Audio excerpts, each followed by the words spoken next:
자, 10번째 썰 한번 가보도록 하겠습니다. 댓글 컨텐츠고 영상 제목, 한국은 경제적으로 어려워질 예정인데 사람들 눈높이는 아직 높은 듯 합니다 라는 영상에 달린 댓글입니다. 눈 많이 높죠. 특히 가진 거 없는 사람들이 높죠. 해놓은 거 없는 사람들이 높죠. 일단 앞으로 대한민국 인생 난이도는 올라갑니다. 많이 올라갈 거예요. 특히 가진 게 없는 사람들. 근데 대한민국에 그런 가진 게 없는 사람들이 많아요. 가진 게 많이 없는 사람들이. 가진 게 없는데 가진 사람처럼 행동을 합니다. 뭐 되는 것처럼. 지금 대한민국 주요 지표는 굉장히 안 좋아요. 너무나도 안 좋아요. 좋은 곳을 찾을 수가 없어요. 근데 앞으로 더 안 좋아질 거예요. 자본주의에서 경제가 안 좋아지면 누가 피해보냐? 다 피해보겠지만 가진 거 없는 사람이 가진 피해를 봅니다. 왜냐? 기가 없잖아요. 여러분, 가진 거 없는 사람은 왜 피해봅니까? 뭔가 물가 같은 게 조금만 올라도 치명적으로 다가오기 때문에. 예를 들어서 뭐 일자리 같은 게 감소하고 뭐 고용이 안 좋아서 뭐 희망퇴직 당하면 어떤 사람이 제일 힘들어요? 그런 회사를 다니는 사람이 힘들죠. 그리고 물가가 오르면 어떤 사람이 힘들어요? 가진 거 없는 사람. 이러면 생각해봐. 사람들이 뭐 김밥 가격 이제 몇 배가 오른 것 때문에 사람들이 막 노바대바라고, 그리고 뭐 기름값 오른 것 때문에 노바대바라고. 왜 그래? 가진 게 없으니까 그런 거야. 내가 만약에 뭐 한 달에 한 2, 3천만 원 벌면 뭐 까짓고 뭐 김밥 값이 없다고 뭐 고기 값이 없다고 신경 안 쓰겠죠. 물론 돈 많은 사람들이 그런 거 신경 쓰는 경우도 많이 있습니다만, 우리가 그런 물가 몇백억 오르는 거에 민감하게 반응하는 거는 그렇게 몇백억 오르는 것에 우리는 생각이 데미지가 세게 오기 때문이에요. 500을 보는 사람이 세게 올 거야, 200을 보는 사람이 세게 올 거야. 200을 보는 사람이 세게 오겠죠. 근데 문제는 뭐냐 하면 앞으로 버는 게 없고 모으는 게 없는 사람은 더 힘들어질 수밖에 없어요. 그러면 가진 게 없는 사람일수록 돈을 모아야 되잖아요. 준비를 해야 되는데 문제는 가진 게 없는 사람들이 준비를 더 허술하게 한다는 거예요. 준비를 안 하고 있어요. 뭐 될 대로 되라는 식으로. 지금 우리나라는 가장 심각한 게 점점 가계부채가 늘고 있습니다. 점점 사람들이 빚 가진 사람들이 많아지고 있어. 돈을 모은 사람들보다 빚을 지는 사람이 더 많아지고 있어요. 문제는 그 빚진 사람들이 빚을 갚으려고 하지 않는다는 거예요. 애초에 빚을 갚을 만한 능력도 되지 않는 사람들이 빚을 지고 있고 빚을 안 갚으려고 하고 있어. 뭐 어떡하겠다는 건지. 뭐 빚을 안 갚으면 뭐 나라에서 가만 두겠다는 겁니까? 가만 안 놔두죠. 어떻게든 받아내려고 하겠죠.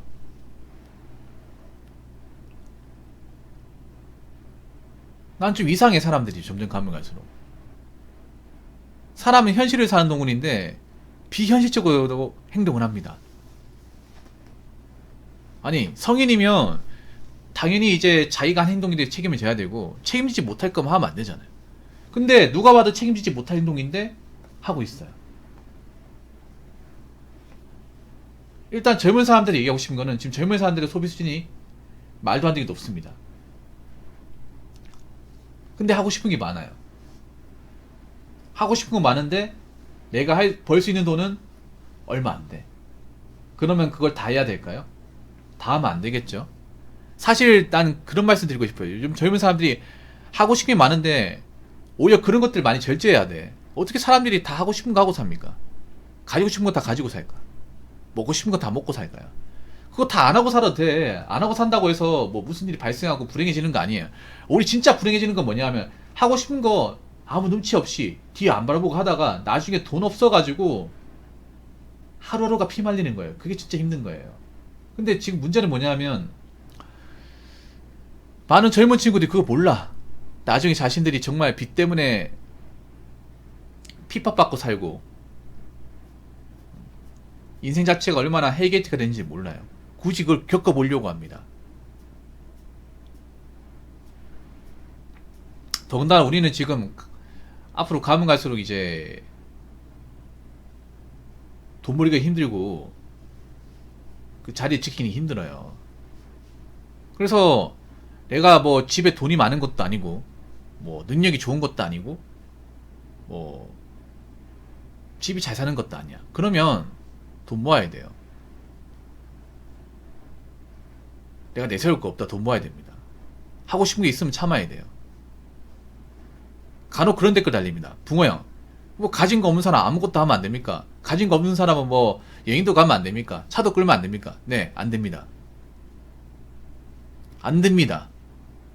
왜 가진 것도 없는데 차를 끌려고 하십니까? 왜 가진 것도 없는데 가방을 가지려고 하시나요?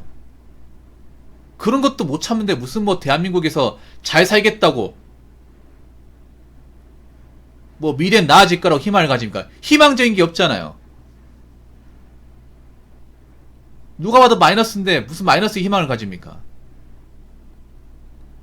없으면 까짓 거 못하고 살아도 됩니다. 못하고 살아야만 됩니다. 그래야 뭔가 내가 미래에 뭔가 기대할 거라 생기지. 아무것도 나아진 게 있는데 무슨 기대를 합니까? 근데 요즘에 보면 버는 것도 얼마 안 되고 가진 것도 없는 사람이 돈을 더 많이 써요. 하고 싶은 걸 더 많이 합니다. 그렇게 살다가 만약에 미래에 힘들어지면 어떡하려고 그래? 도와줄 사람도 없잖아요. 그렇기 때문에 여러분 있잖아요. 지금 내 상황을 객관적으로 봐야 돼. 지금 젊은 사람한테 벌이가 많지 않단 말이에요. 벌이가 많지 않으면 하고 싶은 걸 다 하고 사는 게 아니라 하고 싶은 걸 통제하면서 살아야 됩니다. 절제하면서. 큰 돈 나가는 것을 줄여야 돼요. 해외여행 큰 돈 나가는 거죠. 줄여야 됩니다. 명품 가방 큰 돈 나가는 거죠. 줄여야 됩니다. 자동차 구입 큰 돈 나가는 거죠. 줄여야 됩니다. 이것도 못한다? 그럼 미래를 생각하지 마십시오. 꿈꾸지 마십시오. 꿈 뭐하러 꿉니까? 나아지는 게 없는데.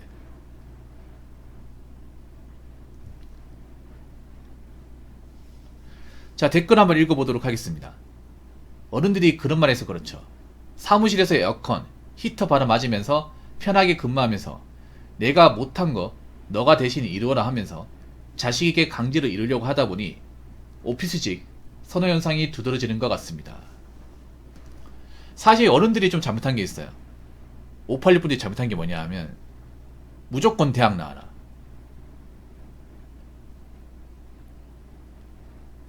뭐 대학을 가라는 건 좋은 건데 대학을 가라고 하는 목적이 잘못됐습니다. 대학을 가더라도 뭘 할 건지 생각하면 가라. 네가 나중에 어떤 일을 할 건지를 뭔가 정해놓고 가라. 그렇게 얘기하면 모르겠지만 그냥 무조건 좋은 대학교 가라. 무조건 공부 열심히 해라. 그냥 막연하게 이유도 없이 시켰잖아요. 그리고 중요한 게 뭐냐 하면 공부를 열심히 해야 되는 것도 맞고 대학을 가야 되는 것도 맞는데 문제는 뭐냐 하면 대학을 가서 뭔가 좋은 직업을 가진다거나 아니면 원하는 목적을 성취할 수 있는 사람은 많지가 않아요. 여러분 대학교 가가지고 조금 더 살립니까?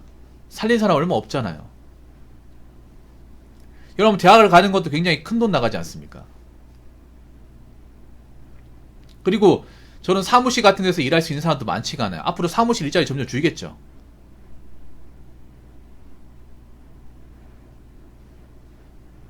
지금 문제가 뭐냐면 그런 거예요. 앞으로 저는 편한 일자리는 없어집니다.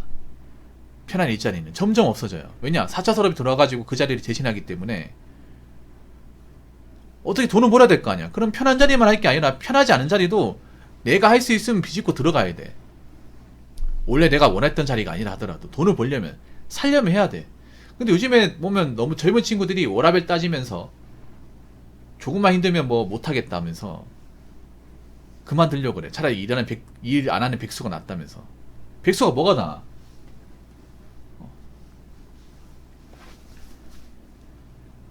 그리고 우리가 알아야 될 게 있어요. 뭐 좋은 일자리 하고 싶고 워라밸 있는 일자리 하고 싶지. 근데 그런 일자리는 많지가 않아요. 그리고 그런 일자리는 경쟁을 치러야 돼. 그러면 우리가 먹고 살려고 하다 보면 누구나 다 그 일자리를 할 수 있는 게 아니에요. 그럼 나머지 사람들은 다른 직업을 해야 돼. 그래서 우리가 알아야 되는 게 뭐냐 하면 항상 인생이라는 게 정해진 대로 갈 수 있는 게 아니에요.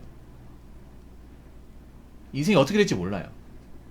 이것도 하다가 저것도 하다가 그렇게 될 수 있습니다. 사무실에서 일하는 것도 절대 편하지 않습니다. 사무실에서 이제 뭐 찬바람, 뭐 더운 바람 나오니까 좋다고 생각할 수 있는데 사무실이 오히려 더 답답해요. 왜냐, 앉아서 일하다 보니까 뭐 편하다고 생각하는 사람도 있지만 또 반대로 얘기하면 앉아서 일하기 때문에 숨이 탁탁 막혀요. 자리도 비우지 못하고 눈치 볼 사람들도 많고.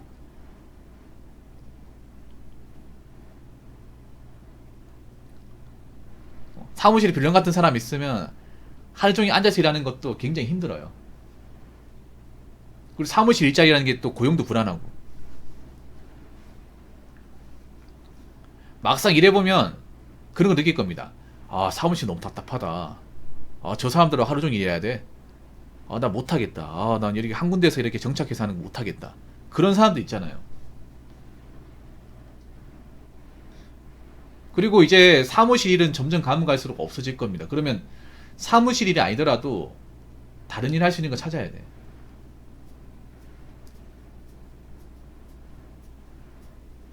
그리고 부모님도 있잖아요. 너무 자식들한테 무조건 대학 가야 된다. 물론 대학을 가서 공부를 잘하고 좋은 직업을 가질 수 있는 사람이면, 머리가 똑똑한 사람이면 대학을 보내는 게 맞지. 근데 자식이 누가 봐도 공부를 못하고 나 닮아서 공부에 재능이 없는데 무조건 대학교 가야 된다 공부하라고 하는 건 좀 그런 것 같습니다. 물론 대학을 가야 좋은 직업을 가질 수 있는 건 맞는데요. 근데 그런 직업을 가질 수 있는 사람은 소수지 않습니까?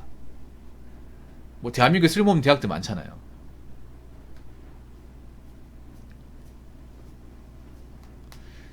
지금 대한민국 그래. 뭐 너무 대졸자가 많아요. 근데 이 대졸자들이 그 대졸에 맞는 일자리를 구한 사람이 많지가 않아요. 그래서 뭐 사무실이 아니더라도 내가 일할 수 있으면 어떤 직업이든 해야 돼요. 뭐 기계를 잡든 뭐 연장을 만지든 현장을 가든 뭐든 해야 됩니다. 여자분한테 얘기하고 싶은 게 앞으로 사무실만 찾아가지고는 먹고 살기 힘들 겁니다. 앞으로 사무직과 서비스업은 일자리 수가 점점 줄 거예요. 그래서 난이도가 있다거나 전문적인 일이 아니면 사무실 단순 일자리는 점점 구하기 힘들 겁니다. 그럼 여자분들도 꼭 그런 일이 아니더라도 먹고 살 수 있는 또 직업을 찾으셔야 돼. 안 그러면 도태될 수 있습니다. 무슨 말인지 아시겠죠? 자, 이상으로 10번째 썰 마치도록 하겠습니다.